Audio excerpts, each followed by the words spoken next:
சிறகடிக்க ஆசை சீரியல்ல இனி எபிசோட்ல என்ன நடந்திருக்கு அப்படின்னு பாத்தீங்கன்னா, பணத்த போய் பார்வதி தேடுறாங்க. வச்ச இடத்துல பணத்த காணோம் அப்படின்னு ரொம்பவுமே பயந்து போய் விஜயா கிட்ட சொல்றாங்க. அது எப்படி பணத்த காணா போகும் வச்ச இடத்துல அப்படின்னு சொல்லி நம்ம விஜயாவும் பார்வதியும் அந்த பீரோல் ஃபுல்லாவே தேடி பார்க்கறாங்க.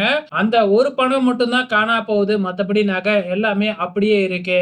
அப்ப எப்படி இந்த பணம் மட்டும் காணா போகும் அப்படின்னு யோசிக்கும் பொழுது, அங்க மடிச்சு வச்ச துணிலாம் இருக்கு. இப்பதானே கொஞ்ச நேரத்துக்கு முன்னாடி மீனா வந்து இந்த துணியெல்லாம் மடிச்சு வச்சுட்டு போனா. அப்ப அவ தான் பணத்த எடுத்திருப்பா அப்படின்னு விஜயா முடிவே பண்ணிடுறாங்க. சோ பார்வதிய போன் பண்ணி உன்னோட பணம் காணா போச்சு. பணம் ஏன் எடுத்தன்னு கேளு அப்படின்னு கேக்குறாங்க. ஆனா பார்வதி இருந்துகிட்டு மீனா மேல என்னால சந்தேகப்பட முடியாது. மீனா ரொம்பவுமே நல்ல பொண்ணு. மீனா கண்டிப்பா எடுத்திருக்க மாட்டா. நான்லாம் கேட்க மாட்டேன் அப்படின்னு சொல்லிடுறாங்க.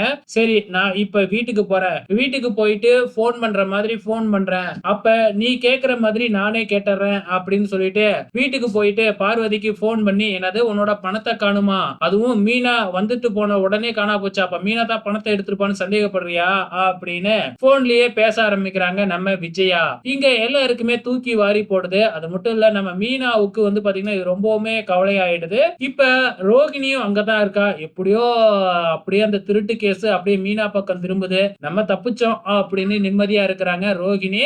இப்ப வந்து மீனா எல்லாருமே அழுவ ஆரம்பிச்சிடுறாங்க. நம்ம முத்துவுக்கு பயங்கர கோவம் வருது. சோ விஜயாவை லெஃப்ட் அண்ட் ரைட் திட்டிவிட்டு நான் போயிட்டு இப்பவே பார்வதி அத்தை கிட்ட பேசிட்டு வரேன் அப்படின்னு கிளம்புறாப்ல. சோ நாளைக்கு என்ன நடக்க போகுது அப்படிங்கறத வெயிட் பண்ணி பார்க்கலாம்.